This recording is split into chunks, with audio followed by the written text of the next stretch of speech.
Ya, sebenarnya perkenalkan dulu, nama saya Nisa, saya pustakawan di Dinas Perpustakaan dan Kearsipan Provinsi Banten. Jadi mungkin kita hampir belum pernah ketemu ya, Bapak Ibu. Saya izin buka masker ya.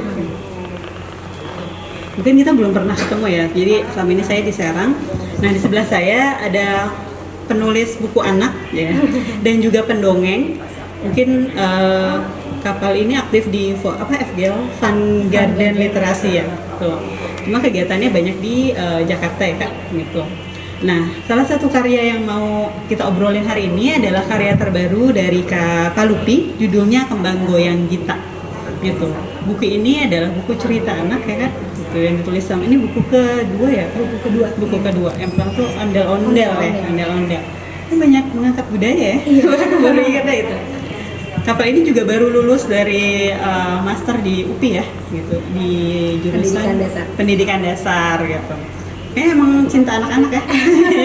suka ya. Nah, kalau misalkan buku anak ini aku jadi ingat gitu ya Kak. Kemarin tuh aku habis baca novel judulnya Educated karyanya Tori Michael ya kalau nggak salah. Jadi Tori Michael ini dibesarkan di keluarga yang tidak diizinkan untuk sekolah sama orang tuanya. Gitu. Jadi dia tidak mendapatkan pendidikan formal gitu.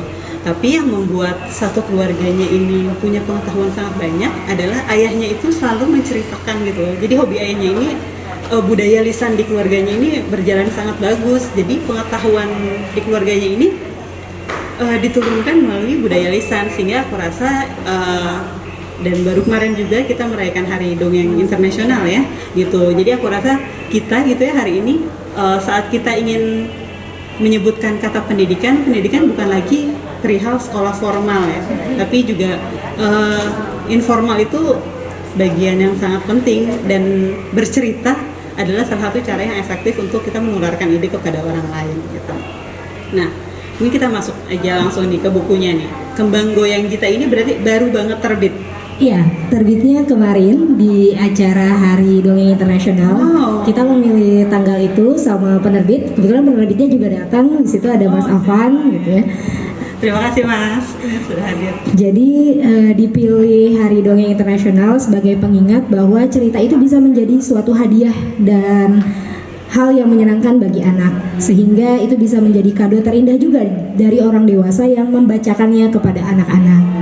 Bahkan kita bisa mengetahui juga, nanti saya akan share screen tentang kekuatan sebuah cerita lisan.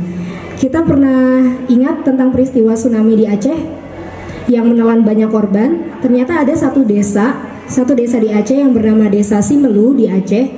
Korbannya itu paling sedikit terdampak tsunami. Karena apa? Karena adanya tuturan lisan tentang smong. Jadi smong itu digambarkan sebagai naga laut yang diceritakan turun-temurun dari nenek ke cucunya, dari ibu ke anaknya, sehingga itu bisa membuat mereka mengetahui bagaimana caranya mitigasi bencana saat smong datang, saat tsunami datang.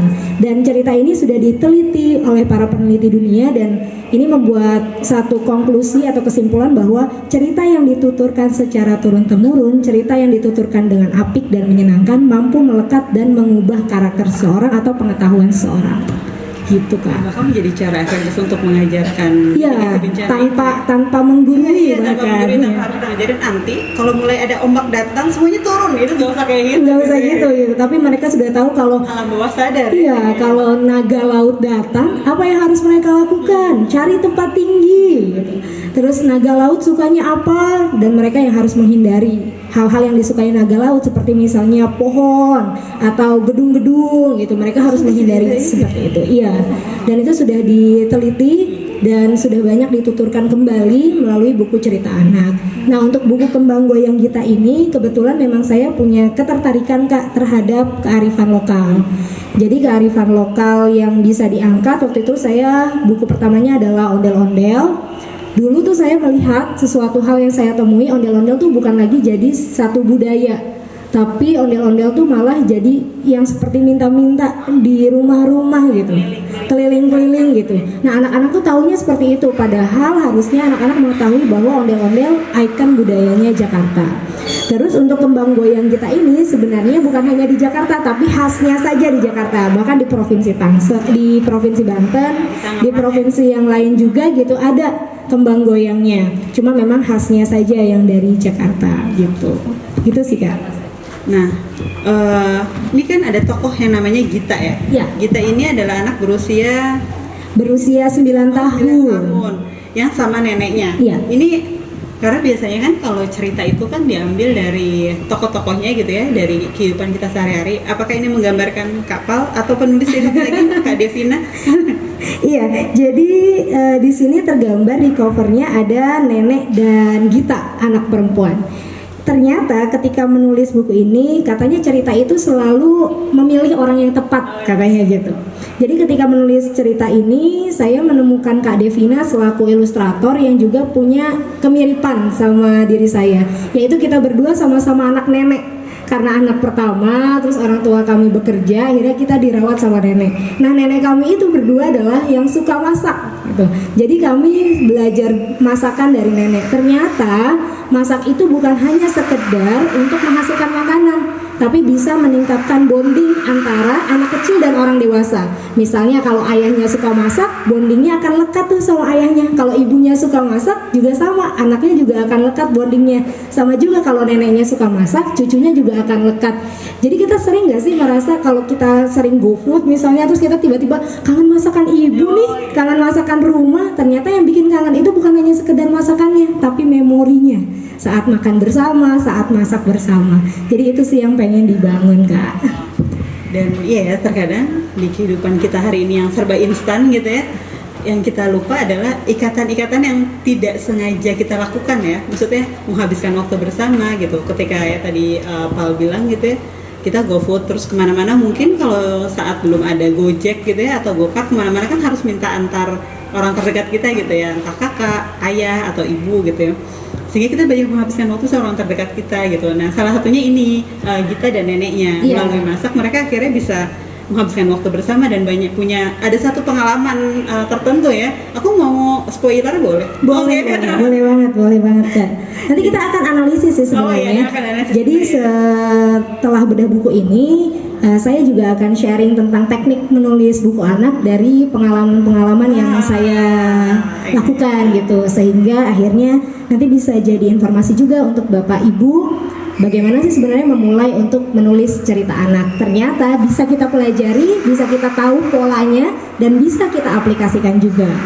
Sehingga makin banyak penulis anak ya, Iya. Kakak, karena di Indonesia itu kan sedikit ya penulis cerita anak itu sedikit ya. Masih sedikit dan terkadang bahasa-bahasanya masih belum bahasa anak-anak biasanya. Ini kita buka halamannya ya. Boleh Kak, silahkan. Ini kalau aku boleh bilang, aku sebagai pustakawan misalnya, ini emang buku anak sekali karena kalau dan biasanya buku anak itu kan memang ada cakupan usianya ya, Pak? Iya, betul. Nah, kalau untuk kelas kecil memang biasanya seperti ini, Bu. Kalimatnya tidak banyak dan hurufnya relatif masih besar ya, Kak? Iya, besar-besar. Dan kita fontnya itu pakai font yang tidak berkait. Jadi kalau kita tulis di Word gitu ya, tulisan A kan biasanya suka berkait ya goresannya. Tapi kalau misalnya untuk anak, kita harus pilih font yang tidak berkait. Misalnya yang A-nya bulat gitu. Karena itu menggambarkan cara menulisnya anak-anak. Dan anak-anak tuh biasanya nggak menulis seperti ini gitu, nggak menulis seperti ini, tapi menulisnya yang bulat-bulat. Jadi untuk pemilihan fontnya juga pastinya disesuaikan dengan perkembangan anak. Biasanya Andika, font-font Andika, Comic Sans itu sesuai dengan anak-anak, sehingga mereka bisa melihat sendiri dan matanya juga nggak akan capek melihat tulisan-tulisan yang berkait gitu kan. Lebih keriting kan ya kalau Iya, lebih banyak goresan. dan tidak familiar di mereka karena bukan itu yang mereka pelajari. Iya, bukan kan? itu yang mereka pelajari. Ini ada berapa halaman ini? Ini ada 24 halaman. Jadi aku Jadi rasa untuk dibaca sampai kelas 4 SD, 5 SD itu cocok ya? cocok Kak. Jadi untuk buku anak itu 16, 24 dan paling maksimal 32 halaman. Itu ada di buku-buku panduan menulis buku anak, biasanya 16, 24 sampai 32 halaman dan harus banyak ilustrasinya Iya, betul. supaya memang Jadi tergambar. mereka bisa maknanya melalui sebuah gambar. Iya. Bahkan kalau untuk anak-anak yang membacanya belum lancar, Jadi dia sudah bisa memahami Menceritakan cerita, gambar, iya. menceritakan gambar. Atau bahkan mungkin nanti orang tuanya kalau ketika kan anak-anak kan gampang menghafal cerita ya Bapak Ibu ya. Kadang-kadang kalau kayak keponakan saya gitu ya, dia kelas 4 SD, jadi dia tuh udah kayak aku bosen. Jadi akhirnya bapaknya ngarang cerita sendiri dengan gambar yang ada gitu. Iya, karena anak-anak itu dunia imajinasinya kan masih berkembang ya Kak. Kalau orang dewasa seperti kita itu sudah berpikir realistis gitu. Jadi nggak ada lagi tuh orang dewasa misalnya yang ngomong sama bonekanya, yang ngomong sama daun misalnya. Kalau anak kecil masih ada, dan itu memang karena imajinasinya yang masih tinggi. Karena kehidupan realitanya juga berpikirnya belum abstrak seperti kita, tapi masih konkret dan imajinatif gitu. Nah, itu juga yang menyebabkan anak-anak tuh suka sekali untuk mengimajinasikan satu gambar. Misalnya ketika kita seorang pencerita bilang di sebuah rumah gambaran anak-anak dengan rumah gambaran kita tuh pasti berbeda. Mungkin di kita rumahnya berwarna biru, di anak-anak rumahnya bisa jadi berwarna merah, di anak-anak misalnya rumahnya bisa jadi gedung-gedung bertingkat gitu. Itu penggambaran imajinasi mereka, dan memang kenapa ilustrasi itu penting dalam buku anak, sehingga imajinasi mereka juga bisa diakomodir melalui gambar-gambar yang ada gitu kan. Ini luar biasa banget tapi. Nah ini yang penting, jadi digambarkannya ini kembang goyang. Dia ceritanya masak kembang goyang. Iya, dari awal dia belajar masak kembang goyang sama neneknya. Dan itu tergambarkan dengan detail ya. Jadi kalau misalkan nanti mau dibikin cerita yang lain dari gambar ini, aku rasa sih masih bisa ya Pak? Masih bisa, tentang proses mengayak tepung misalnya. Mengayak tepung, karena ini gambarnya bagus banget gitu. Ini ide ceritanya itu benar-benar dari kisah masa kecil Kak Pal sama Kak Devina. Kisahnya itu dari kisah masa kecil, tapi didekatkan kembali dengan realita kehidupan anak-anak. Gitu ya. Jadi dulu waktu saya belajar menulis buku cerita anak pertama kali, saya menggambarkan tuh tokohnya tuh yang adem-adem aja gitu, anaknya yang baik-baik aja. Terus dibilang sama mentor menulis saya gitu, anak kecil adakah yang benar-benar baik gitu? Walaupun misalnya dia benar-benar misalnya nurut, tapi ada aja hal yang hal usil atau hal anak-anak yang dia munculkan. Misalnya egosentrisnya, pasti kan anak-anak masih egosentris ya, apa-apa maunya dia yang pegang gitu. Atau proses misalnya narsistik anak-anak, aku itu kan masih ada gitu. Atau proses klamsinya anak-anak gitu, yang misalnya megang ini dia jatuh gitu, itu kan memang naluriahnya anak-anak. Nah itu yang harus dimunculkan. Jadi cerita anak itu bisa diterima anak-anak kalau sesuai dengan kehidupannya anak-anak. Makanya misalnya kita pada kisah, misalnya kisah Timun Mas aja deh sama kisah Buto Ijonya, pasti kan yang dilihat dari segi anak-anaknya. Timun Masnya ketakutan, ngelempar terasinya berantakan gitu. Jadi memang disesuaikan dengan anak-anak dan ada konfliknya. Gak mungkin sebuah cerita walaupun buat anak-anak itu lurus-lurus aja, gak mungkin gitu, tapi ada konflik yang dibuat. Nah nanti ada tekniknya, namanya tekniknya BMI, beginning, middle, ending. Nanti juga Bapak Ibu bisa langsung praktek nih nanti. Kita coba. Mau langsung kita share aja sama boleh. boleh juga nih Kak di share gitu. Di buku ini selain juga ada cerita tentang memasak kembang goyang, juga ada resepnya. Ada resepnya, ada nyanyiannya. Kita langsung nyoba kembang goyangnya, karena saya bawain kembang goyangnya ya buat Bapak dan Ibu. Gitu sih Kak. Iya, ada resepnya. Terus ada fun fact-nya Kak. Kenapa coba disebut kembang goyang? Coba kenapa? Ayo, ada yang tahu nggak? Ada yang tahu kenapa kuenya disebutnya kembang goyang? Kenapa kue kembang goyang? Iya betul sekali, karena dibuatnya dengan cetakan kembang yang digoyang-goyang, makanya disebutnya kembang goyang. Tapi kenapa bentuknya kembang? Jadi pertanyaan. Iya, kenapa bentuknya kembang? Supaya menarik untuk dipandang, disajikan gitu. Ya, mungkin tadi tentang bukunya, dan tadi yang Kak Palpi bilang mau share tentang bercerita dan menulis cerita anaknya, mungkin kalau Kak Palpi boleh Kak Nisa.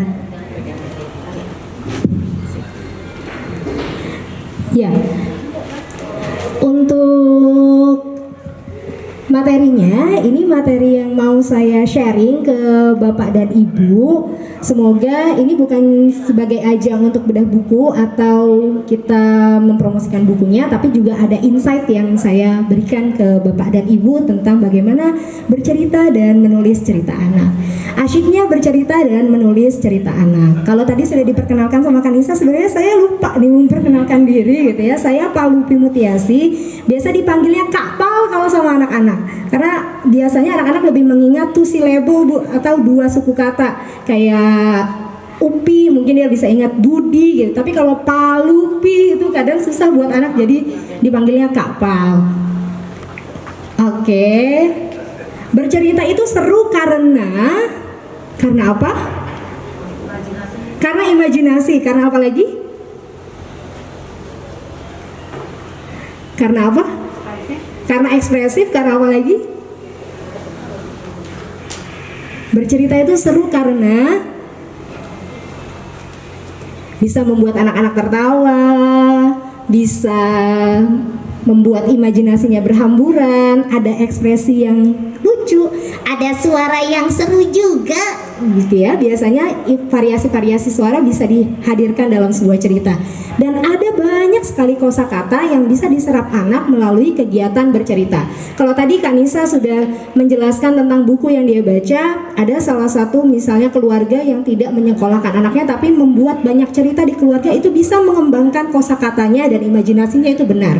Karena apa? Karena sebenarnya kita kadang suka fokusnya pada pendidikan formal aja, padahal Tripusat Pendidikan yang sudah digaungkan oleh Bapak Pendidikan kita yaitu Ki Hajar Dewantara memang menyebutkan kalau pendidikan itu adalah 3 pusat, yaitu pendidikan formal, informal, dan non-formal. Dan bahkan seseorang dididik itu atau seseorang dibentuk karakternya melalui 2 ya, nature dan nurture. Nature itu dari lingkungannya, nurture itu dari pola pengasuhan di keluarga. Bahkan ada juga nih peneliti yang bilang kalau ada 20 buku saat anak masih kecil, maka perkembangan kosakata bahasanya itu akan banyak. Kalau ada 20 buku saat anak masih kecil dan dibacakan secara konsisten, maka itu bisa membuat anak membentuk karakternya dari sebuah buku yang dibacakan. Kalau ada 20 buku, maka bisa membentuk otak anak mempunyai memori yang luar biasa. Jadi ternyata sudah banyak sekali penelitian tentang buku, dan tinggal kita selaku orang dewasa yang punya goals dan value untuk membacakan buku-buku tersebut. Next. Nah, yang ini yang tadi saya bilang, ini sudah banyak direplikasi juga menjadi buku-buku cerita anak dari cerita tuturnya. Dan ternyata di Indonesia itu cerita tutur itu banyak sekali. Banyak sekali, dan kita memang terkenal dengan budaya tutur yang ramah. Jadi siapa saja sih seorang pencerita yang baik? Kita semua bisa jadi pencerita yang baik, tinggal mau apa enggaknya. Nah, ini dia. Ini yang selalu saya pegang saat saya menulis cerita atau menghadirkan cerita-cerita anak. Apa sih goals-nya, apa sih value-nya? Ternyata ini sudah dibuktikan dari Human Brain Development kalau ada banyak neurons yang bisa berkembang saat anak umur berapa nih? -4 tuh, 4 bulan dalam kandungan sampai dengan 12 tahun perkembangan bahasanya itu sedang berkembang pesat. Nah, salah satunya yang bisa kita kembangkan adalah adanya interaksi antara kita orang dewasa dengan anak-anak atau antara orang tua dengan anak. Dengan cara apa? Membacakan buku cerita atau menghadirkan cerita-cerita. Nah, menghadirkan cerita-cerita ini itu bisa berdampak kepada kelekatan anak juga. Makanya sekarang itu kadang kita suka miris ya Bapak dan Ibu, misalnya kalau kita lihat anak lagi makan gitu ya, lauknya bukan lagi 4 sehat 5 sempurna ya, tapi lauknya ditambah 1, lauknya YouTube dan Cocomelon gitu ya. Supaya apa? Supaya anaknya mau makan katanya. Padahal hal itu bisa menimbulkan gap atau kesenjangan antara kelekatan antara orang dewasa dan juga anaknya. Karena teknologi nggak bisa memberi kelekatan itu. Yang bisa memberi kelekatan, memori-memori yang berharga itu adalah kita selaku manusia. Makanya kalau kita nanti dihadirkan sama robot gitu ya, robot nggak akan bisa memberikan kelekatan. Misalnya pada saat penjaga toko gitu digantikan sama robot, robot akan sesuai aja intonasinya. Beli apa? harganya berapa, nggak kayak manusia mau beli apa ibu, oh ini harganya segini, kan sentuhannya beda ya. Nah itu yang harus kita ketahui bersama, bahwa teknologi secanggih apapun tidak bisa memberikan kelekatan pada diri anak. Yang bisa memberikan kelekatan pada diri anak adalah ya kita selaku orang dewasa yang melakukan interaksi kepada mereka. Bercerita membuat kita seperti menjelajahi banyak pengalaman seru dan juga menambah ilmu. Tentunya terkadang kita dalam hidup suka, ini kayak novel yang saya baca nih gitu, atau ini kayaknya kejadian ini kayak pernah saya baca di mana gitu. Ternyata memang itu bisa kita baca di buku dan kadang kejadiannya sesuai dengan apa yang sehari-hari. Next. Nah yang ini, hal apa yang perlu kita siapkan dalam bercerita ini adalah konten yang kuat. Salah satunya adalah buku cerita ini. Buku cerita yang dihadirkan itu harus dengan konten-konten yang kuat. Gimana konten-konten yang kuat? Selanjutnya, konten yang sesuai dengan karakteristik anak, yang logis, yang sesuai dengan karakteristiknya, yang tidak terlalu mengawang-awang jauh dan tidak mengada-ngada. Itu biasanya memang anak-anak. Terus biasanya ruang dan waktunya sempit.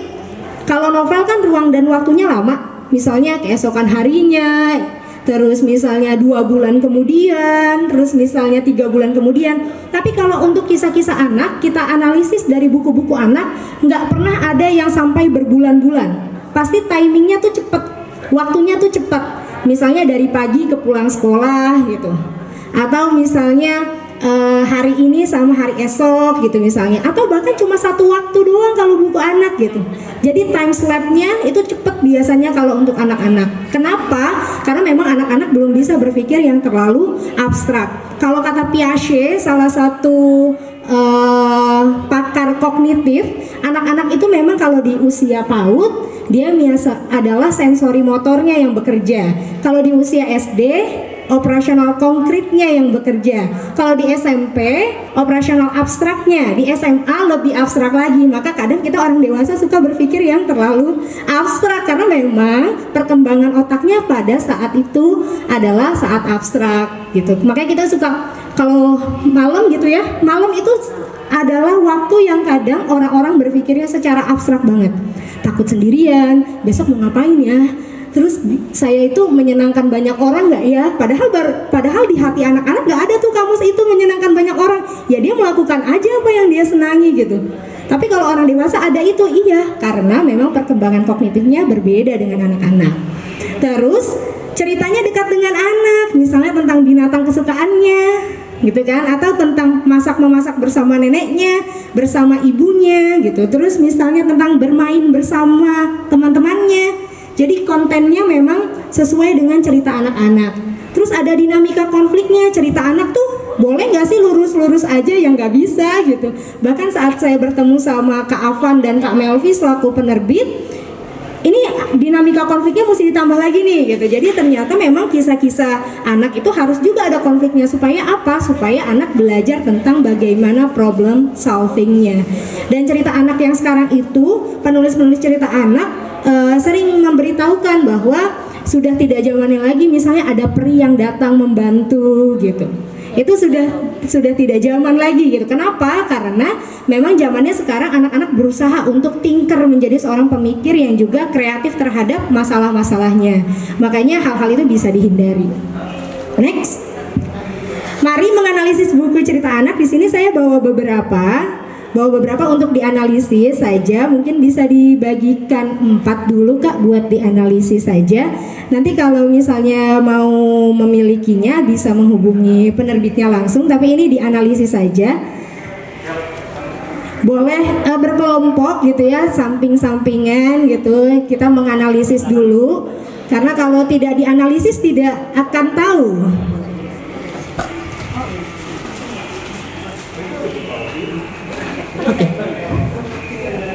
Oke, selamat datang Bapak. Selamat datang kepada Bapak Sekretaris Dinas Perpustakaan dan Arsip Kota Tangerang Selatan. Bapak dipersilakan untuk memberikan sepatah 2 patah kata. Oh, ngeliat dulu. Oke, silakan dilanjut. Baik, terima kasih Bapak. Nah, kita analisis bersama ya. Kita analisis bersama. Next Kak, yang dianalisis yang ini. Oke. Boleh duduknya bareng-bareng gitu ya sambil melihat-lihat gitu.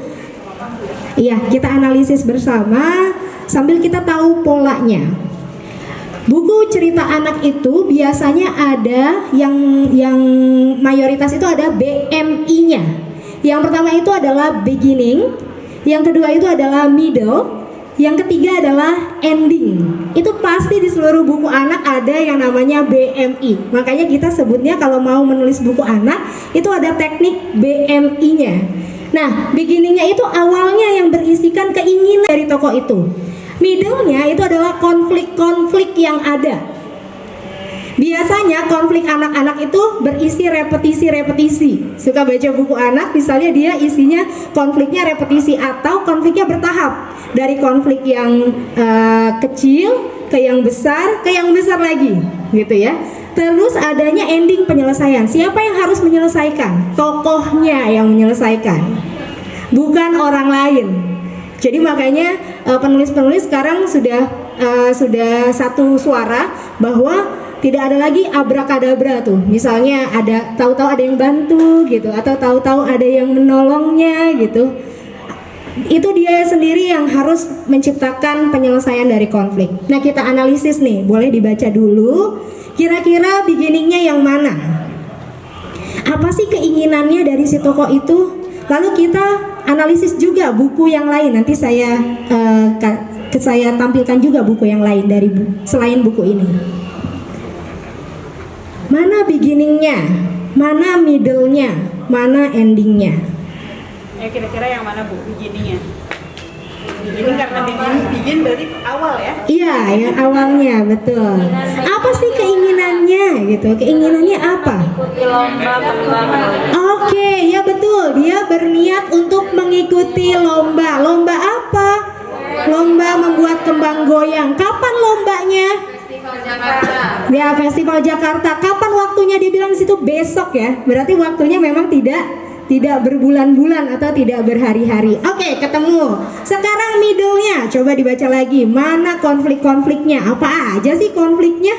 Konfliknya itu ketika sedang pembuatan kembang goyang tepungnya tumpah. Oke, tepungnya tumpah. Terus apa lagi? Terus cetakan kembang goyang. Ya, Cetakan kembang goyangnya patah. Terus apa lagi? Sumpit kayunya patah. Kue yang hangus. Kuenya hangus gitu. Oke, itu adalah konflik-konfliknya. Konflik anak-anak banget nggak sih? Iya. Anak-anak suka goreng terus apinya kegedean terus angus kan ya? Saya punya pengalaman waktu itu goreng telur. Ibu saya udah bilang apinya dikecilin, tapi namanya anak-anak gitu ya, maunya yang gede aja gitu. Akhirnya angus. Nah, ini diaplikasikan juga. Punya pengalaman masih kecil? Sambil senyum-senyum ya ibunya ya. Ya, itu pengalaman anak-anak. Terus sekarang adalah penyelesaian konfliknya atau endingnya. Wah, gitu. Kenapa sih? Kenapa harus dikasih coklat? Kenapa nggak dikasih yang lain? Menutupi gosongnya biar warnanya. Wah, betul sekali. Logis gak sama anak-anak? Anak-anak suka coklat gak? Suka coklat. Jadi kalau buat cerita anak juga yang logis sama anak-anak. Coba kalau saya kasih selai nanas, belum tentu semua anak suka selai nanas. Tapi yang mayoritas suka coklat itu lebih banyak daripada yang suka selai nanas, seperti itu. Jadi ketika kita membuat buku cerita anak, kita juga mencoba menurunkan pemikiran kita menjadi anak-anak juga. Gitu. Jadi kebayang ya, beginningnya, middle-nya, sama endingnya. Oke, itu buku pertama. Ini dibandingkan buku yang lainnya.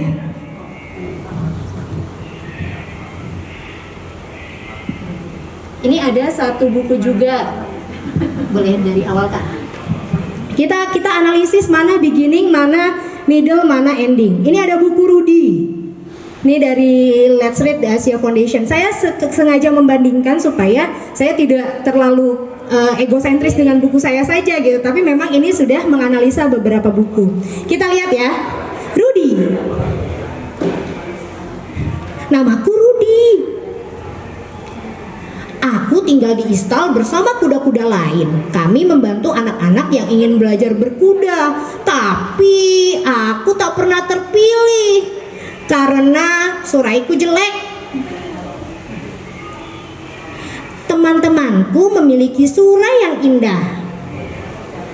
Next lagi Kak. Walaupun berganti sampo atau disikat keras-keras, suraiku tetap lepek. Surai itu rambut kuda.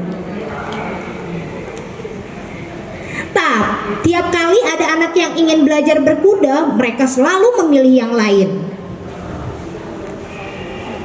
Hingga suatu hari, next Kak, terus lagi, aku pilih yang ini. Aku suka matanya ramah. Sulit ku percaya ada yang memilihku. Yang memilihnya rambutnya juga sama. Kami pun bermain dengan gembira.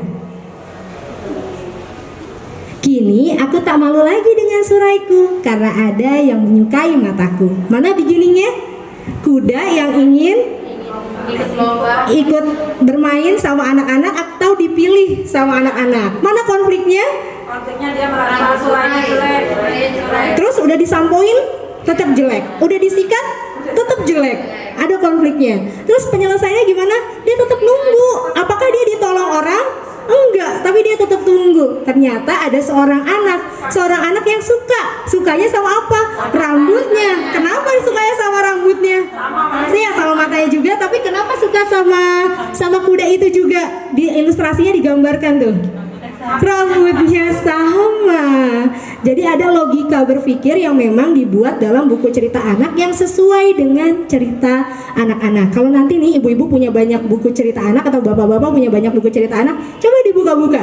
Pasti tekniknya banyakan sama, BMI juga. Sekalipun nggak ada konflik, ada repetisi-repetisinya. Misalnya, apa ini, apa itu? Misalnya bukunya kayak gitu ya, ada buku anak kecil. Apa ini? Ini adalah bangku. Apa itu? Itu adalah buku. Biasanya berima.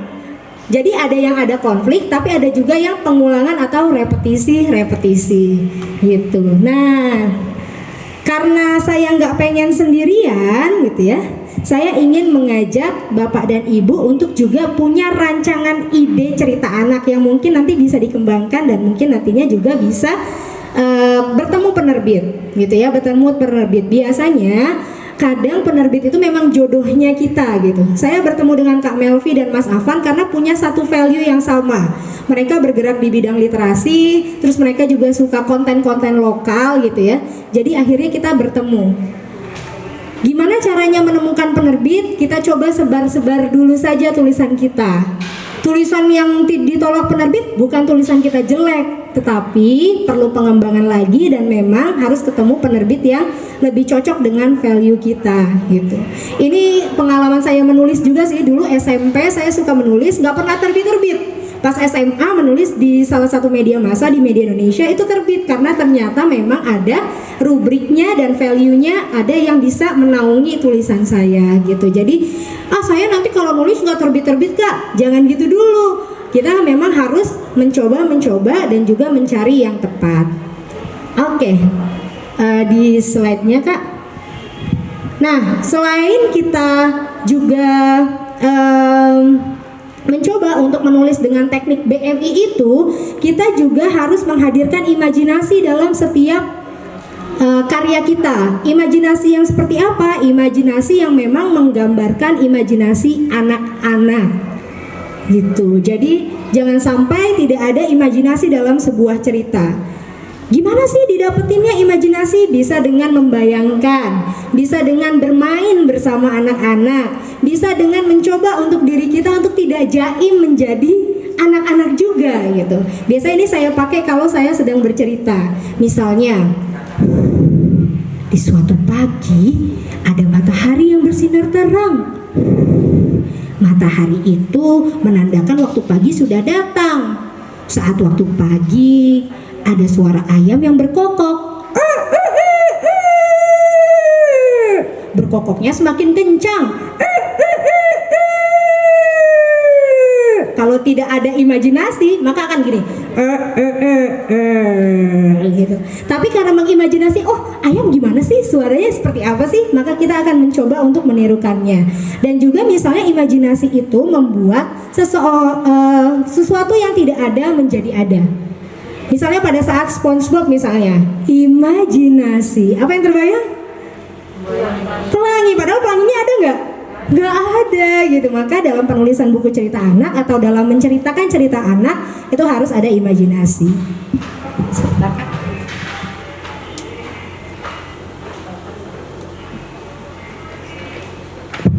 Nah, saya akan mengajak Bapak dan Ibu untuk membuat ide dan rancangan cerita. Jadi nggak hanya saya aja nih, nggak hanya saya aja yang bercerita gitu ya. Ide dan rancangan cerita. Yang pertama adalah coba Bapak Ibu identifikasi hal-hal unik yang sering Bapak Ibu temui di dunia anak-anak. Coba apa aja? Boleh dicatat mungkin ya. Karena tadinya saya sudah bawa worksheetnya, tapi tertinggal saat saya menuju sini gitu. Tapi ini hanya satu lembar, jadi bisa dituliskan. Yang pertama, kalau kita mau cari ide, karena ide itu sangat mahal gitu ya, kita berawal dari hal-hal yang kita sering temui di dunia anak-anak. Apa yang sering ditemui di anak-anak? Main, oke, main bola boleh. Terus apa lagi? Kebiasaan anak-anak, boleh. Kebiasaan anak-anak. Terus apa lagi? Kenapa Bu? Bad mood. Oke, betul. Iya. Saat anak marah itu juga bisa ya. Terus hal unik apa lagi? Lucu. Anaknya lucu gitu. Lucunya saat ngapain? Susah mandi. Iya betul sekali. Kebiasaan anak-anak yang sering saya perhatikan, kebiasaannya apa nih? Idolanya, dia memiliki idola. Memiliki idola. Terus apa lagi? Sibuk sendiri. Iya betul. Terus apa? Gak mau berbagi mainan gitu ya. Maunya mainannya punya dia aja gitu kan. Terus apa lagi kebiasaannya? Suka ngambek. Ya. Terus apa lagi? Males mandi. Terus apa lagi? Gangguin temennya, usil. Iya betul sekali ya. Anak-anak sekali. Apalagi? Dikit-dikit minta duit. Dikit-dikit minta duit. Iya. Iya itu anak-anak banget ya gitu. Nah itu bisa menjadi cerita tentang literasi finansial bagi anak gitu. Misalnya bung yuk nabung misalnya gitu. Dari anak-anak yang suka minta uang gitu, kita buat ceritanya bisa. Oke, sekarang tulis satu yang ingin ibu coba ceritakan. Coba satu judul aja. Coba dipikir-pikir dulu dari kebiasaan-kebiasaan. Boleh dipilih satu. Boleh dipilih satu aja kebiasaan mana yang mau dituliskan. Yang paling berkesan. Yang paling berkesan Dari anak-anak. dari anak-anak. Atau keponakan atau tetangga. Kemudian suka ada tetangga yang main gitu ya. Satu aja. Kebiasaannya agak unik nih anak. Atau yang apa ya? Yang sering dilihat biasanya. Yang sering dilihat.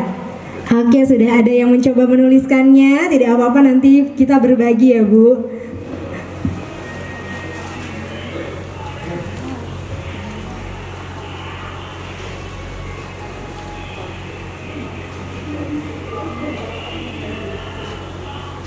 Oke. Baru kita tulis beginningnya. Si anak itu mau apa sih?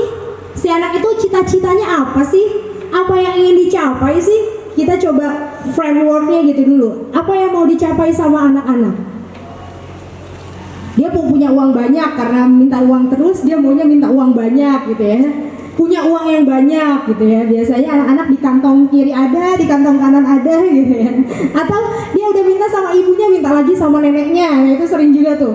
Udah minta sama ibunya, minta lagi sama ayahnya gitu. Apa yang mau dicapai? Di beginningnya ini harus clear dulu. Apa yang mau dicapai sama anak-anak?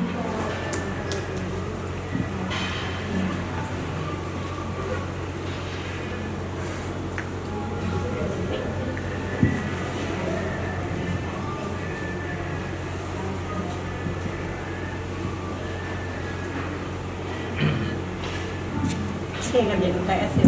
Iya. Serius. Nah, kalau sudah apa yang ingin dicapai, sekarang kita bermain pada, boleh Kak ke atas?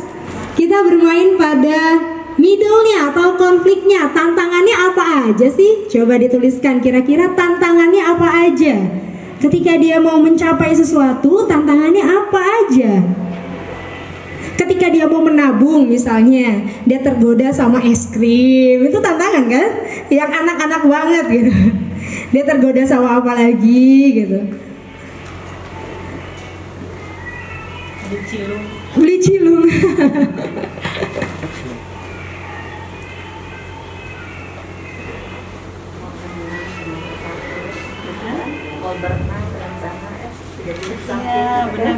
Iya, itu juga bisa Bu, memang anak-anak sekali. Atau dia main kelereng, misalnya dia pengennya dapetnya banyak tapi kelerengnya kecebur terus, itu juga bisa jadi satu konflik buat anak-anak. Nah, konfliknya itu minimal misalnya berepetisinya itu 3 kali misalnya atau 2 kali. Jadi konflik yang dihadapi itu bisa apa gitu. Biasanya itu namanya konfliknya bertahap. Sama kayak tadi si Rudi kan, udah disikat itu konflik pertama, udah disampoin itu konflik yang kedua, tapi tetap aja masih lepek suraunya. Nah, kalau udah ada tantangannya, terus endingnya gimana sih? Nanti kita tanya sedikit ke penerbit ya. Sebenarnya naskah buku cerita anak yang suka diterima itu seperti apa gitu, supaya bisa ada bocoran nih.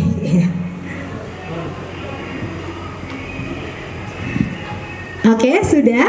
Siapa tahu di sini nanti banyak buku-buku cerita anak yang lahir juga dari bapak dan ibu. Oke. Oh, jangan-jangan abis ini jajan langsung menjadi cerita ya? Iya, karena memang buku Kembang Goyang Kita ini lahir pada saat saya mengikuti workshop penulisan cerita anak juga. Jadi draftnya itu lahir pada saat itu. Tapi tetap harus dikembangkan sesuai dengan selera penerbit juga, sesuai dengan logika berpikirnya anak juga, sesuai dengan cerita anak-anak juga. Oke, sampai situ ada yang mau berbagi? Ada yang berani berbagi? Boleh, silakan Bapak.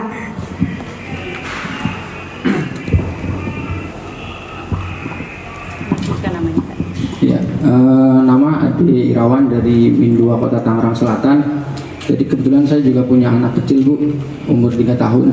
Dia sekarang sedang aktif-aktifnya mewarnai gambar, kadang juga menggambarnya di tembok. Iya betul banget. Temboknya foto-foto ya. Nah, mungkin di sini dari situ saya bisa mengambil sebuah cerita mewarnai gambar.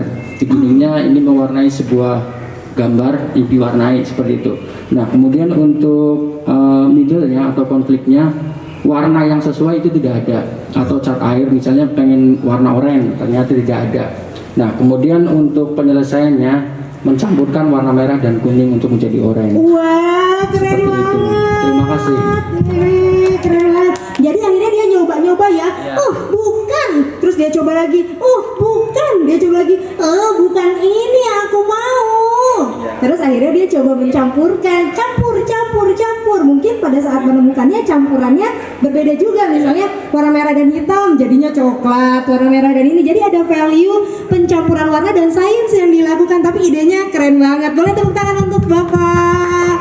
Wah, itu anak-anak banget sih Pak. Langsung nih, hati-hati ya. Ini kalau banyak penulis suka ditangkap langsung idenya. Oke, ada lagi yang mau berbagi? Terima kasih, saya Lela dari Min 2 Kota Tangerang Selatan sama dengan Pak Ade. Wah, keren. Saya dulu juga suka menulis Kak, tapi terhenti ketika banyak kesibukan akhirnya berhenti ya. Jadi ketika harus berimajinasi lagi agak-agak berat. Saya mencoba nih, kejadiannya saya punya sama dengan Pak Ade, punya anak juga tapi ini udah kelas SD. Dia senang sekali melakukan eksperimen. Jadi dia ada keinginan untuk melakukan eksperimen. Itu keinginan begininya ya Kak ya. Iya. Terus middle-nya dia melakukannya tapi diam-diam. Dia menonton di YouTube, dia melakukan eksperimen, dia mengambil alat-alatnya. Terus dia ingin membuat suatu semacam ledakan gitu. Karena sering nonton YouTube. Iya, betul. Ketika dia melakukan itu, dia mengumpulkannya di botol aqua, dia masukin entah apa spiritus atau apa, akhirnya terjadi ledakan tapi kena tangannya. Nah, setelah itu kan itu konfliknya ya. Endingnya akhirnya saya tahu bahwa apa yang harus dilakukan supaya tidak seperti itu harus dilihat lagi cara-caranya, tutorialnya. Jadi ini untuk anak SD kelas 5 sih. Oke, iya bagi kamu pikirnya bisa. Iya, jadi sudah runut sih. Iya, ada gantinya. Iya, betul sekali. Kadang anak-anak tuh suka eksperimen sama coba-coba ya. Boleh nanya Kak Pal untuk Boleh. apa Kak Pal juga seorang pendongeng? Iya, betul. Oke, terima kasih Kak Pal. Iya, betul sekali. Jadi itu juga konfliknya mesti disesuaikan. Kalau Bapak tadi menggambarkan konflik yang memang anak 3 tahun sekali gitu, anak 3 tahun. Kalau Ibu memang menggambarkan konflik yang sudah lebih besar, yang memang dia punya tahapan-tahapan atau punya teks prosedurnya gitu ya, ada teksnya gitu, ada tahapan-tahapannya yang bisa dilakukan. Nah itu bisa, tapi nanti mungkin spiritusnya diganti sama soda kue, sehingga kadang buku anak itu membuat anak yang membacanya mau juga ikutan, mau coba juga gitu. Jadi memang pada saat misalnya saya bikin kembang goyang kita, bener nggak nih cetakannya yang ini? Nanti kalau anak-anak mau nyari, dia bener nggak, berhasil nggak menemukannya. Jadi memang harus sesuai dengan kehidupan anak-anak dan tidak membahayakan mereka. Makanya di sini dia masaknya didampingi neneknya gitu. Atau misalnya pada saat dia diam-diam, ibunya dari belakang udah memperhatikan nih. Jadi ada adegan ibunya memang sudah memperhatikan, jadi tidak terlepas dari pengawasannya, cuma memang membebaskan anaknya. Spiritusnya bisa diganti soda kue sama cuka asam, karena itu juga bisa menimbulkan reaksi kan. Cuma berbahayanya lebih sedikit dibandingkan spiritus. Karena biasanya gitu, anak-anak tuh selalu mau coba dari buku yang dibacanya atau tontonan yang dilihatnya. Jadi sebagai penulis kita juga perlu memperhatikan aspek tersebut. Tapi inspirasinya sudah bagus sekali. Boleh tepuk tangan untuk Bu Lela dan Bapak juga. Terima kasih. Oke, selanjutnya Kak, sebelum tanya jawab gitu ya. Nah sekarang bagian ceritanya nih.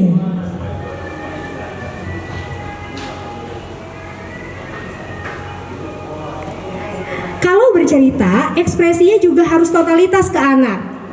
Kenapa harus totalitas? Biasanya anak-anak itu menangkap ekspresi.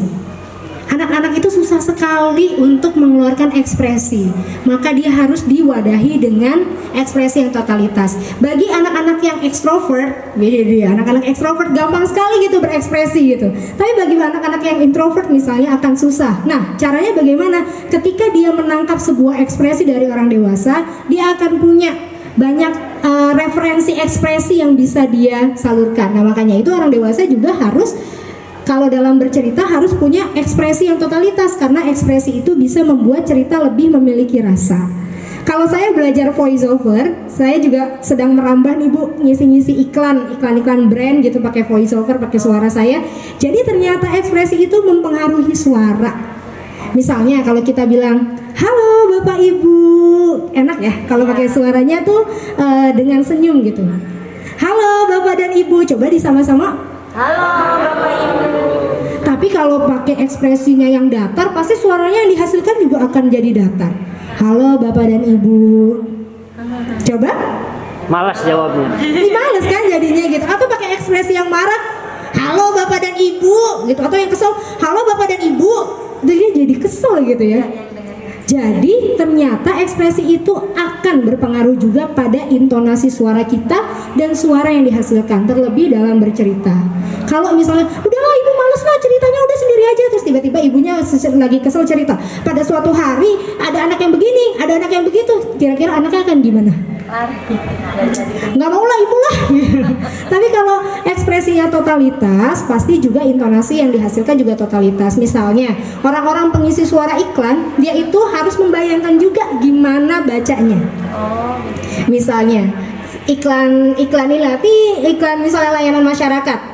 Ayo kita membaca adalah jendela dunia, baca buku tambah ilmu, misalnya kayak gitu. Pasti ekspresinya juga kan harus menyenangkan. Nggak mungkin misalnya, ayo kita baca buku adalah jendela dunia, baca buku tambah ilmu, kan nggak mungkin juga gitu ya. Jadi harus se-happy mungkin, setotalitas mungkin, tergantung dari ekspresi dalam cerita tersebut. Misalnya kayak tadi pada saat kembang goyangnya hangus gitu, ya hangus bisa seperti itu. Kalau misalnya kita cuma ya hangus, bete banget kan anaknya gitu. Jadi ekspresinya juga bisa membuat cerita memiliki rasa. Nah ini nih bermain ekspresi. Kalau ekspresi yang samping gimana ekspresinya? Kalau yang ini kalau yang ini jadi berbeda-beda ekspresinya. Nah, bermain ekspresi itu bisa juga dilakukan dalam sebuah cerita. Misalnya seperti ini. Kalau menangisnya suaranya kecil. Kalau Kapal Lupi tangannya di bawah. Kalau tangannya Kapal Lupi semakin atas, nangisnya semakin besar.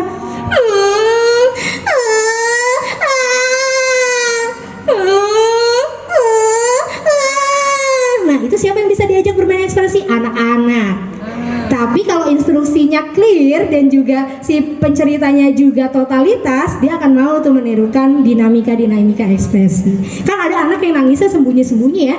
Ada anak yang nangisnya wah gitu juga kan ada gitu. Dan tergantung kitanya yang memainkan emosinya. Next.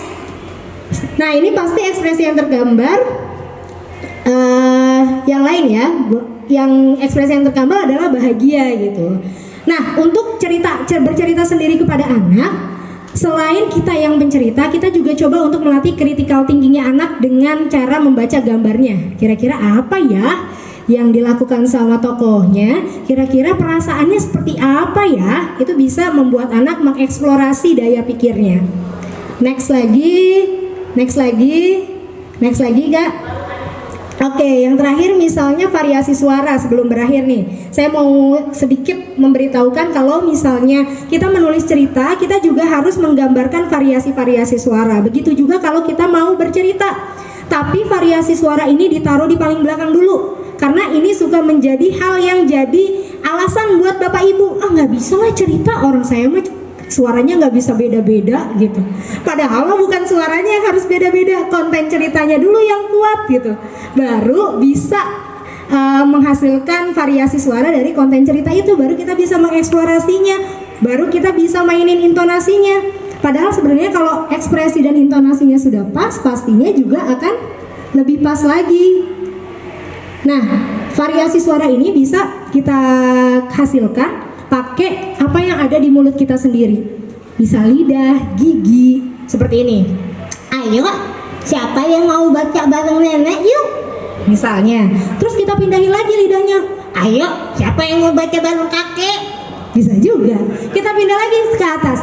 Ayo, siapa yang mau baca bareng aku? Coba deh. Coba dulu.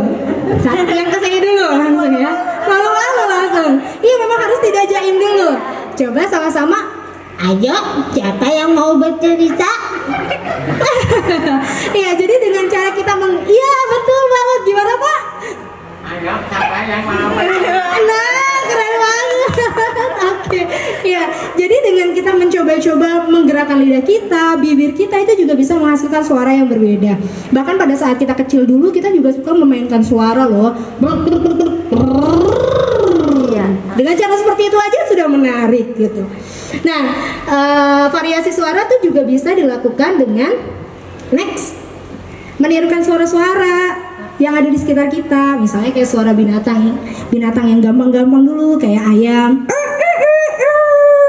Atau ayamnya yang begini, gitu kan? Dan bisa kita tirukan. Terus suara bebek gimana? Gampang ya suara bebeknya gimana? Iya, tuh. Kalau suara sapi gimana? Itu juga bisa kita buat variasi ceritanya. Oke, ada nih yang muda-muda. Gitu ya. Terus ada lagi yang burung kuku.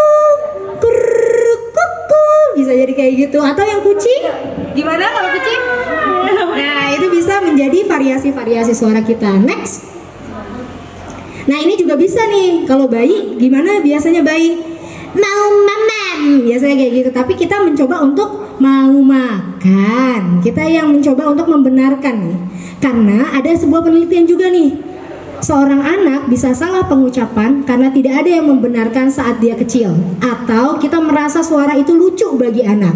Padahal itu mengganggu perkembangan bahasanya. Jadi kalau ada anak misalnya gitu. Kita nggak boleh kayak gitu. Kita bilangnya, ayo makan dulu. Tuh. Jadi itu akan mempengaruhi perkembangan bahasanya, karena bahasa itu kan holistik ya. Dia mendapatkan suatu bahasa dari apa yang dia dengar, apa yang dia baca, apa yang dia tuliskan, dan apa yang dia simak. Nah, hal-hal yang seperti itu yang harus kita luruskan kalau di anak-anak. Terus apalagi ini ada metode mengubah suara a, i, u, e, o, bisa suara a, i, u, e, o, sabar. Antara aku mau ikut kamu. Nah, itu bisa menjadi variasi-variasi suara. Next. Oke, boleh nih dibacain nih yang adegan Biar sama Nenek dan Gita tertawa. Siapa yang mau coba? Untuk membacanya dengan intonasi, ekspresi, dan variasi suara. Gak mau geleng-geleng, jangan saya gitu. Mungkin Bapak yang tadi mencoba suara kakek mau Pak? Boleh. Tapi emang kakek beneran. Oh, Kakek yang kece mau coba-coba suara. Oke, biasanya seperti ini. Biar tepung yang diayak tumpah sebagian mengenai wajah Gita. Nenek dan Gita tertawa. Nah, itu boleh ditambahkan. Wajah Gita hampir putih semua. Nah, bisa dengan variasi-variasi juga. Jadi saat membacakan buku cerita, kadang kita nggak sesuai dengan teksnya aja, tapi ada eksplorasinya supaya ceritanya tidak monoton. Tuh. Next. Senang bertemu dengan Bapak Ibu semua. Ada yang mau bertanya silakan. Coba kita ngobrol sedikit Kak sama penerbitnya. Saya mau tanya kira-kira kalau buku cerita anak tuh yang disukai sama penerbit tuh apa sih, supaya tadi udah banyak nih yang nulis gitu. Sedikit dari aja. sudut pandang penerbitnya. Iya, dari sudut pandang penerbitnya gimana nih? mungkin bisa, oh dari sini dibolehin ke Afan. Afan ya? Iya, Kak Afan, betul. Kak Afan ini juga sudah lama bekerja di salah satu penerbit besar di Gramet ya Kak, di Gramedia. Sekarang sedang punya penerbitan sendiri namanya Ruang Kita Bersama. Nah, beliau sudah banyak sekali mengoreksi naskah-naskah anak, terutama apa Kak? Donald Bebek ya juga. Iya. Silakan Kak, boleh berbagi kira-kira seperti apa? Oke, baik, terima kasih Kak Upi atau Kak Pal atas kesempatan yang diberikan. Kita langsung saja. Umumnya untuk naskah-naskah buku anak yang disukai penerbit itu ya tentu seperti yang oke, baik. Maaf. Nah, umumnya yang disukai atau dilihat oleh penerbit itu seperti pada dasarnya sama seperti yang dijelaskan oleh Kak Pal tadi, yaitu ada beginningnya, ada middle-nya, dan ada endingnya. Di situ tinggal dilihat unik atau enggak dibandingkan dengan misalnya cerita yang sudah pernah ada gitu kan. Kalau misalnya contohnya kalau yang di buku ini kan tentang kembang goyang.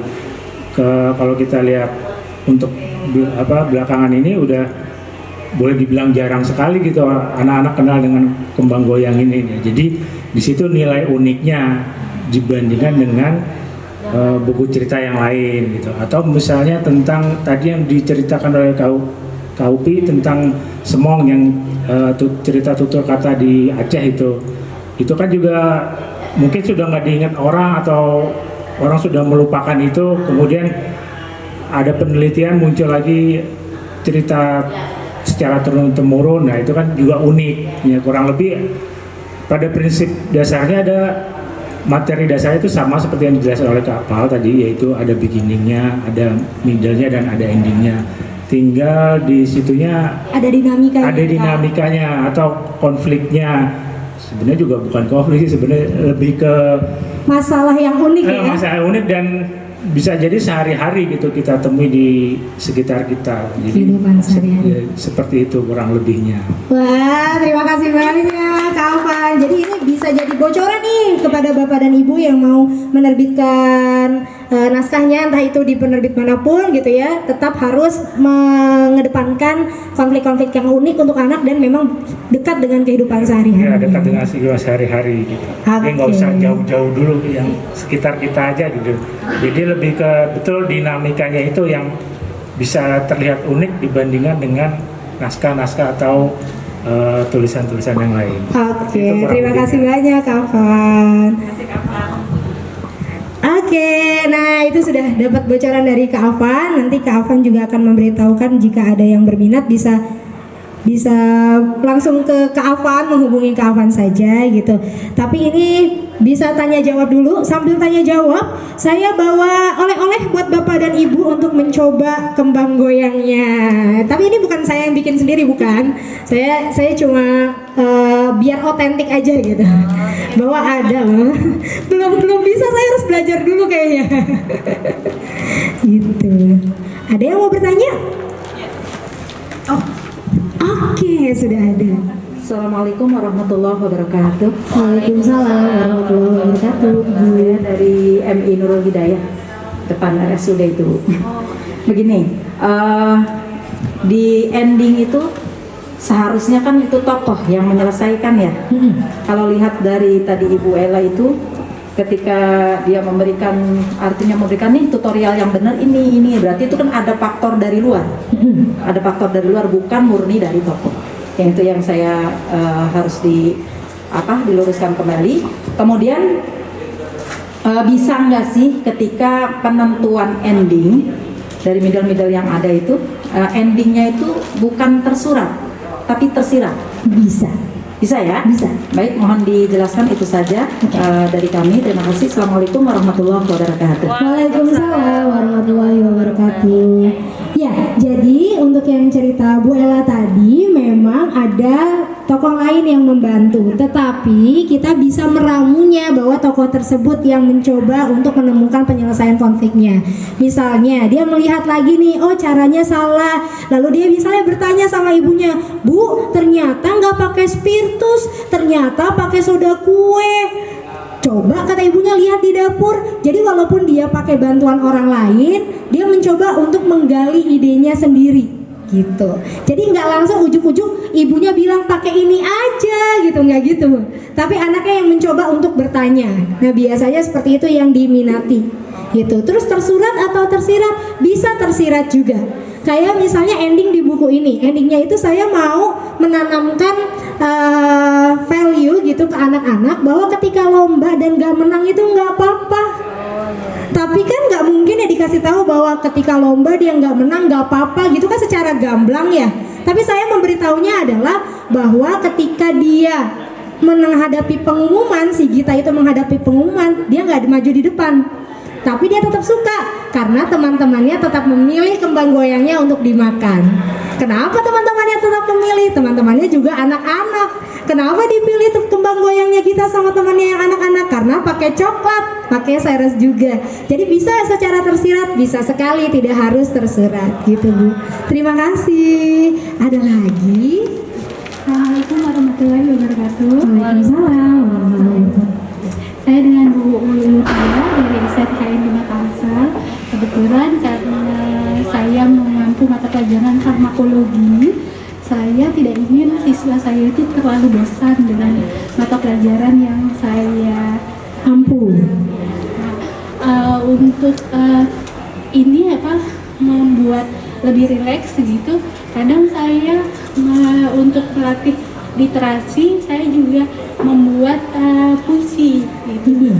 Nah, bagaimana sih caranya supaya mata pelajaran jadi penyakit yang saya seolah itu menakutkan, misalnya penyakit AIDS itu kemudian jadi sesuatu yang ringan, yang mudah diterima, tidak berat, tapi juga jangan disepelekan gitu Bu.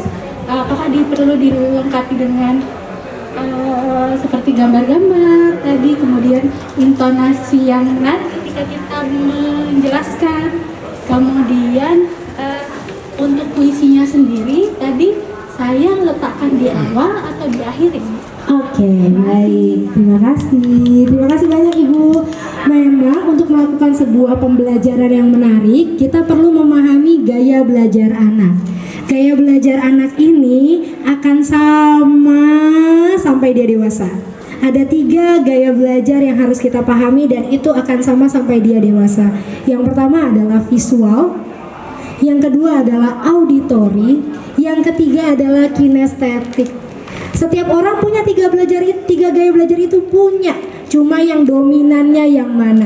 Nah, pada saat kita mencoba untuk memberikan pembelajaran yang menyenangkan, maka harus ada 3 aspek itu. Secara auditori gimana? Jelas gak? Artikulasinya bagus gak? Intonasinya bagus gak? Secara visual, apakah ada gambarnya? Karena banyak anak juga yang kalau belum lihat gambar, dia belum tak, oh itu maksudnya gitu. Ada orang yang cuma denger doang, oh saya udah nangkep nih, asalkan suaranya enak misalnya. Terus kalau misalnya saya nggak bisa nih, dia bisanya digerakkan, misalnya digerakkan gitu, dia baru nangkep. Jadi gimana caranya membuat pembelajaran yang menarik bisa berbasis ketiga itu, Bu, ke visual, auditori, sama kinestetik. Dimunculkan gambar-gambarnya, kinestetiknya. Misalnya saat orang kena penyakit AIDS jangan dijauhkan, tapi kamu perlu hati-hati, misalnya seperti itu, tapi dikemas dengan anak-anak gitu, anak-anak SMA lah. Kalau puisi boleh dengan cara dia menonton dulu gitu, dia menonton dulu. Kalau anak SMA mungkin kalau nggak mau bernyanyi nggak apa-apa, dia misalnya bisa bermain kata atau bermain sosiodrama juga bisa gitu, bermain sosiodrama juga bisa. Terus kalau misalnya bikin puisi, terkadang kita lupa kalau bikin puisi itu yang paling penting adalah membangun rasa dalam sebuah puisi, iya nggak sih? Jadi sebelum bikin puisi ditayangin dulu, Bu, teman-teman yang mungkin punya penyakit yang sama atau penyakit yang berat. Gimana kalau kita menjadi seperti mereka, padahal mereka juga nggak mau punya penyakit itu. Karena kan ada anak-anak yang terkena penyakit AIDS itu bukan karena dia yang minta, tapi karena jalur biologis kan, itu kita ketahuinya seperti itu. Atau misalnya ada dokter yang terkena penyakit AIDS juga bukan dia yang minta, tapi karena dia pada saat itu misalnya jarum suntiknya terkena ke dia gitu. Itu juga ada. Itu salah satu kejadian nyata teman saya di Papua. Waktu itu dia terkena, dia jadi residence gitu ya, dokter magang di rumah sakit. Dia nggak tahu kalau pasiennya itu punya, terus tiba-tiba jarumnya kena dia gitu. Jadi kadang ada sesuatu yang bisa menggali empati. Nah, bisa digali empatinya itu dengan melihat tayangan-tayangan atau melihat cerita-cerita yang berhubungan dengan itu. Jadi mereka tidak hanya menganggap bahwa pelajaran itu adalah pelajaran yang dipelajari di sekolah aja, tapi pelajaran itu bisa dia pelajari dalam kehidupan sehari-hari. Terkadang anak-anak itu nggak tertarik dengan suatu pelajaran karena dia nggak tahu why-nya. Kenapa saya belajar itu? Kenapa saya belajar pecahan? Tuh duit juga kan nggak dipecah-pecah. Gitu nggak sih? Saya pernah dapat gitu. Kenapa sih Kak kita harus belajar pangkat? Emang duit dipangkatin? Kan enggak, tapi kita bisa kasih tahu reasonnya kenapa kita mempelajari hal itu. Terkadang reason yang kuat membuat anak juga semakin tertarik untuk mempelajari sesuatu. Kenapa kita harus belajar biologi? Emangnya perlu mempelajari manusia gini-gini dari awal sampai akhir? Emangnya perlu kita membedah-bedah? Bukan, tetapi kita harus lebih menyayangi diri kita dan kita tahu fungsi-fungsi yang ada di diri kita ataupun di makhluk-makhluk sekitar yang ada di sekitar kita. Jadi reasonnya dulu nih dikuatkan. Mungkin di farmakologi dikuatkan dulu kenapa belajar farmakologi ini, kenapa alasan belajarnya, atau ketika misalnya ibu mau menciptakan pembelajaran yang menarik, bisa balik lagi ke 3 tadi, ke visual, auditori, dan kinestetik tadi. Gitu. Terima kasih Ibu. Satu lagi. Terima kasih Kak Nisa, Kak Pol. Pertanyaan saya yang pertama, kalau kita misalkan menuliskan cerita nih ya Kak ya, untuk spesialis anak yang seperti Kak Pol buat, apakah itu ada batasan halamannya misalkan? Satu. Terus yang kedua, kalau kita misalkan contoh jangan kita saya lah ya, ingin membuat buku cerita, apakah ilustrasi dari cerita tiap part-partnya itu harus kita siapkan, tapi dengan kata-kata. Misalkan nanti kan ada ilustratornya, kalau tadi kakak siapa ya? Yang Kak Devina. Apakah nanti ilustratornya itu yang akan menerjemahkan cerita kita? Terus yang ketiga, apakah kami bisa mengundang Kak Pal? Tapi bukan untuk bedah buku sih, bukan. Tentunya untuk yang lain bercerita di depan anak-anak. Ibu silakan. Terima kasih Kak Pal, Kak Sama-sama, Nisa. Ibu. Wah, untuk yang ketiga dengan senang hati Ibu. Saya dengan senang hati kalau waktunya pas insya Allah saya datang ke sekolah Ibu. Terus untuk yang kedua ini pertanyaan yang bagus. Kalau yang pertama tadi apa Bu, maaf?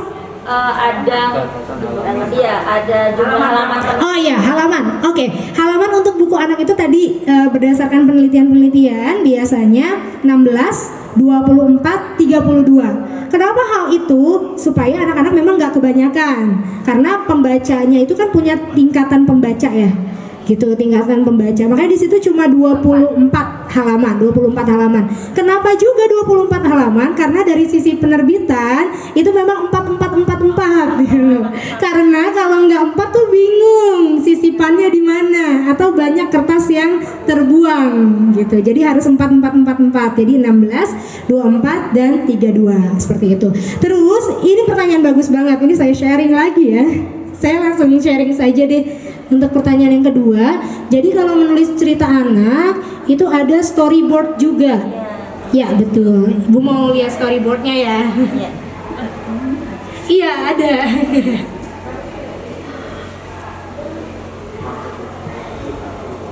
Oke, ini ada teks revisinya. Saya kasih tahu saja yang. Nah, iya gitu kan maksudnya. Nah, gitu. Iya itu kan. Oke, tapi saya pakai yang storyboard dulu deh Bu, sebelum yang ini. Iya, biar lebih mudah.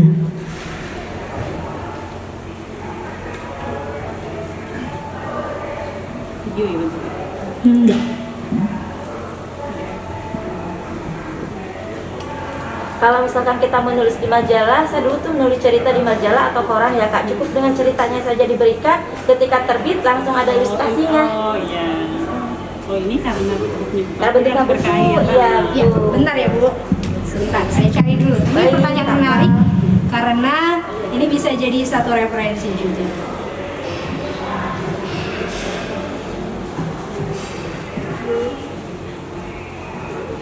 Oh, ini aja deh dulu misalnya yang. Oh iya gitu Kak. Nah, gini. Misalnya, ini storyboard Gobi sebenarnya udah ada, tapi saya sedang mencari juga yang tepat itu yang mana gitu.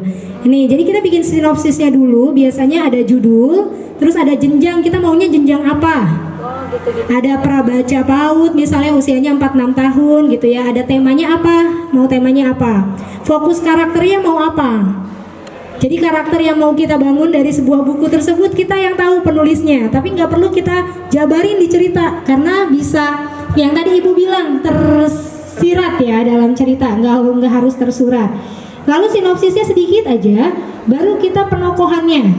Jadi kenapa Upin Ipin itu selalu diminati? Karena penokohannya kuat sekali. Iya, walaupun ceritanya mau cerita tentang kakeknya, cerita tentang kakaknya, tetap aja tokohnya si Upin dan Ipin itu kuat sekali gitu. Jadi tokohnya fisiknya gimana, sifatnya gimana. Baru storyboardnya.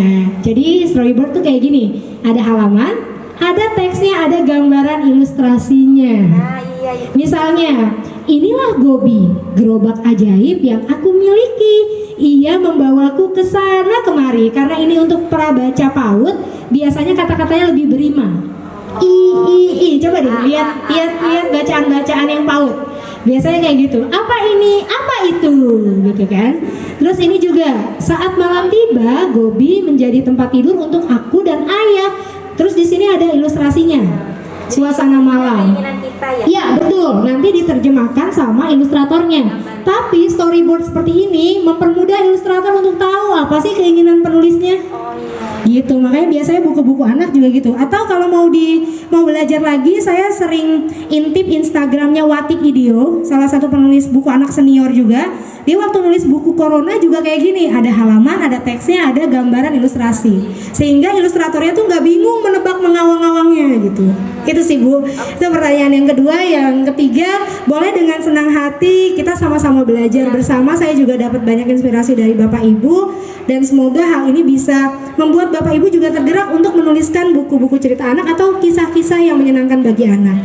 Itu saja, terima kasih. Wabillahi taufiq wal hidayah. Wassalamualaikum warahmatullahi wabarakatuh. Waalaikumsalam warahmatullahi wabarakatuh. Masya Allah.